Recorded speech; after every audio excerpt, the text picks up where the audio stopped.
Here's what happened on this week's Monday Night Raw. The show opens with the shot of Lucas Oil Stadium, and this week, we're live from Indianapolis. The camera pans out to show the sold-out crowd of 12,000 plus. Pat McAfee is not here tonight because he is having his period. His duties are taken by the current most boring guy in WWE, The Miz. And of course, since it is The Miz, he has to mention it again and again that he is must-see. First up, Drew McIntyre comes out to remind people about the awesomeness that happened on Friday Night SmackDown. He says people were talking about Drew quitting WWE, but now, they're talking about the bloodied and injured CM Punk, and it is all thanks to him. People start chanting CM Punk. He calls them out on their hypocrisy and say that even after everything Punk has done, you all have the audacity to chant his name in front of Drew. Drew now looks into the camera and starts addressing Punk directly. Drew says he has something that belongs to Punk, and he finally explains why he took off that bracelet from Punk's hand on Friday Night SmackDown. He says that the bracelet might be worth nothing when it comes to the monetarily value, but he knows that it means a lot to Punk because a fan had made it for him, and the bracelet carries the name of Punk's wife and his dog, Larry David. He says he wants Punk to know that now wherever he will go, he will carry this bracelet and his family with him. He enters himself into Money in the Bank and says that he will win the match and later on the championship, all the while wearing the bracelet, and there's nothing Punk can do about it. He also says that he has worn it on this hand as it is the hand that Drew uses for wanking. End of segment. Then, a car arrives into the arena. It is Chad Gable. Hey look, he's still alive. For now. Reporter starts asking him questions and he says he does not want to answer any about what happened last week. He leaves with his security while covering his face. End of segment. Next up, we have Bron Breakker vs Ludwig Kaiser. Remember last week Kaiser interrupted Bron's match? Well, now Bron has the chance to kick his butt. Backstage, Kathy Kelly is waiting outside Chad Gable's locker room to ask him what death was like and if God is real. But Chad refuses to come out and talk to her. Ludwig Kaiser calls Bron Breakker Braun Strowman and says that Bron Breakker is not Braun Strowman, and Bron Breakker is also not Ludwig Kaiser, and Ludwig Kaiser is not Triple H, and this is also not Friday Night SmackDown. He heads out for his match. Riveting stuff, Ludwig. The match is underway. Just as Ludwig has the upper hand, the match is interrupted by Sheamus's knee to Kaiser's face. Sheamus celebrates with the crows like an idiot. He tries to give Kaiser the Styles Clash but fails disastrously and decides to powerbomb him. He picks him up and one move Braun spears Sheamus. In the next segment, we have Dominic eating enough nuggets to kill a man. JD, Carlito and Finn are playing the video game on TV. Priest walks in. He asks Dominic about Liv and the latest on her. Before Dom can say anything, his phone rings and it is Liv Morgan. He does not tell us what it is. By Carlito's reaction, we can probably guess that it is Liv Morgan butt naked for Daddy Dom. Why do I suddenly feel like killing Dom? I wonder. Priest says to Dom that he needs to deal with Liv tonight before Mommy returns sometime soon.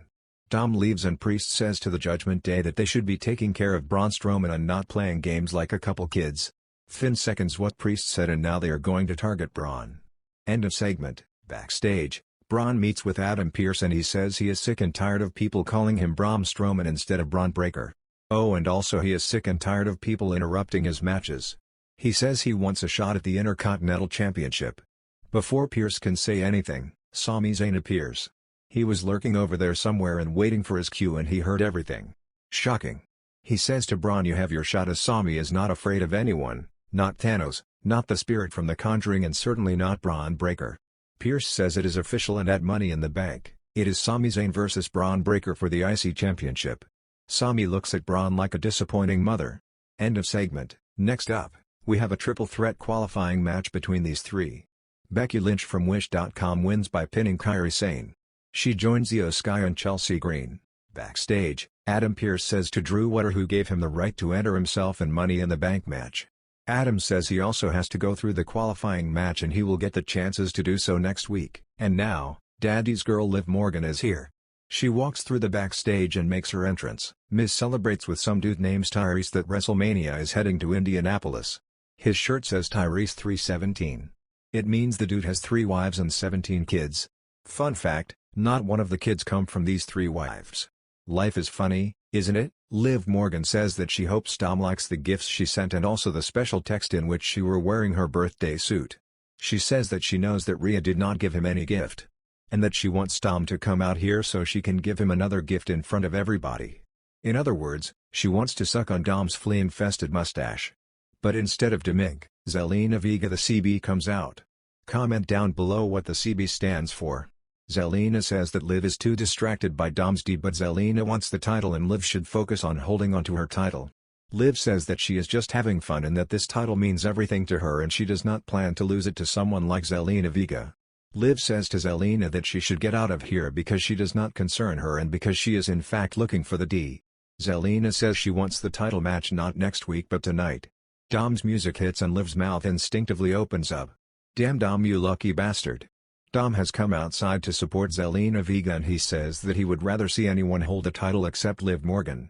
Zelina says if she needed help from someone like Dom, she would go to Eddie Guerrero's grave, dig it out and bring his skeleton over here. What the hell, Zelina? Liv takes down Zelina. Rey Mysterio comes out and pushes Dom out of the way to save Zelina. He picks Liv off Zelina. Dom pushes Rey Mysterio back. Liv thinks he has done so for Liv's sake and she is ecstatic. She follows Dom backstage. Rey hugs Zelina to feel her boobies. End of segment. Kathy Kelly asks Adam about Chad Gable and he says that Chad is fit and will take part in his Money in the Bank qualifying match. Liv thanks Dom for saving him from Rey. He says he did not do it for her, he did so because of his own daddy issues. Dom leaves and the stupid R-Truth is here. Liv manipulates Truth into him giving a tag team title opportunity to the Judgment Day. And R-Truth agrees because he thinks Liv Morgan is Carmella and he loves Carmella and he also loves love. This bit ain't funny anymore, Truth just looks idiotic now. Moving on, Chad Gable comes out and says that what happened last week had not affected him and nothing can kill Chad Gable.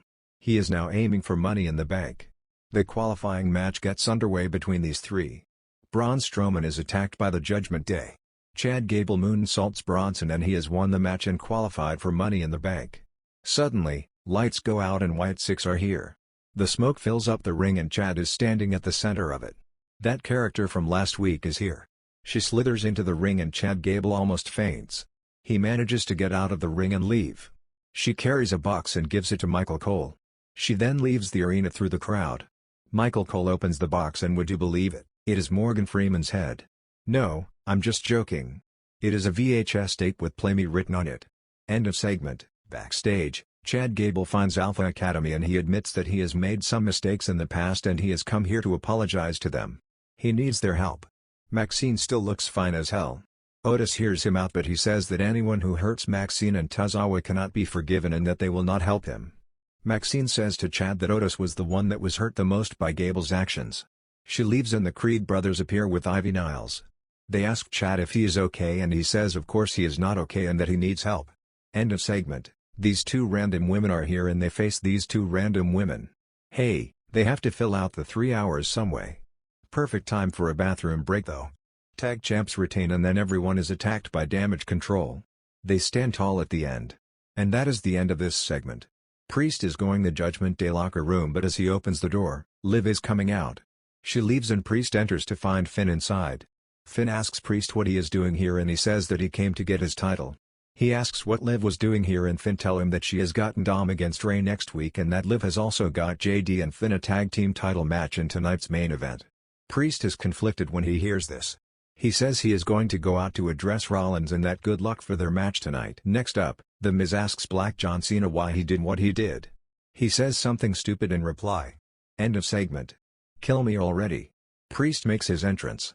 He enters the ring and he says that he never wants to become Seth Rollins. Meaning he never wants to become a fan favorite and a successful wrestler. No, I'm just kidding. He says that he does not want to become Seth Rollins because it must be painful for him to see someone better than him holding the title after him. And there will never be a better person who will take the title from Priest so he will never become Seth. Seth Rollins makes his entrance. He is dressed like a black and white cookie. Rollins says that this is still Monday Night Rollins and Priest is embarrassed by the pop Seth receives. Seth says that what Priest is saying is actual bullcrap. Seth says that Damian's words and actions couldn't be more far apart from each other and that Priest wouldn't even have the title if it wasn't for CM Punk. And if it wasn't for the Judgment Day, he would never be able to hold on to that title.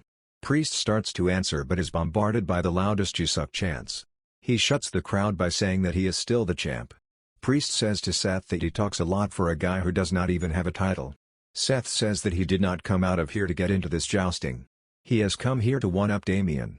He says that let's agree on a deal right here right now. If Seth loses, He will never challenge for this title as long as the bisexual Undertaker is holding it.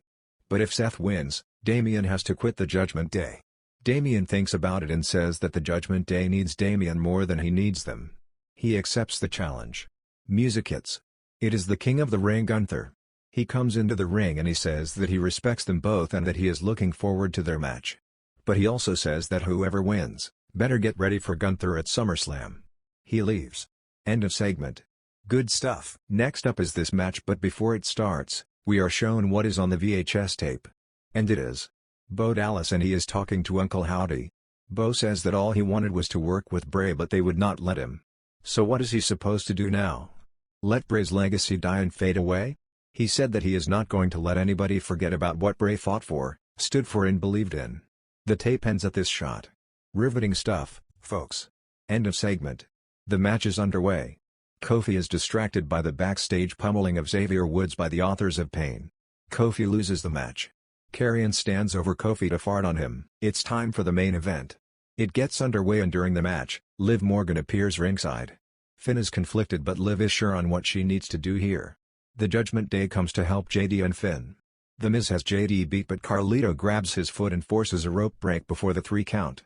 Braun Strowman sees all this and he comes out to help the tag champs. He runs the Judgment Day out of there. Truth has the match under control. Liv distracts him by calling him over to her to thank him for listening to her for giving them a title shot. She hugs him. When the ref is distracted, she thinks about Dom's D and how she is craving it every moment. Her facial expressions change. She attacks Truth. Finn dropkicks Truth and hits the coup de grace for the pin count. We have new tag champs. Liv is ecstatic. The Judgment Day is celebrating and Liv appears from behind. Finn looks at her and says what the hell, and they all celebrate together. How would you rate tonight's episode? Comment down the part you liked the most. And stay tuned for Friday Night SmackDown's recap. Toodles.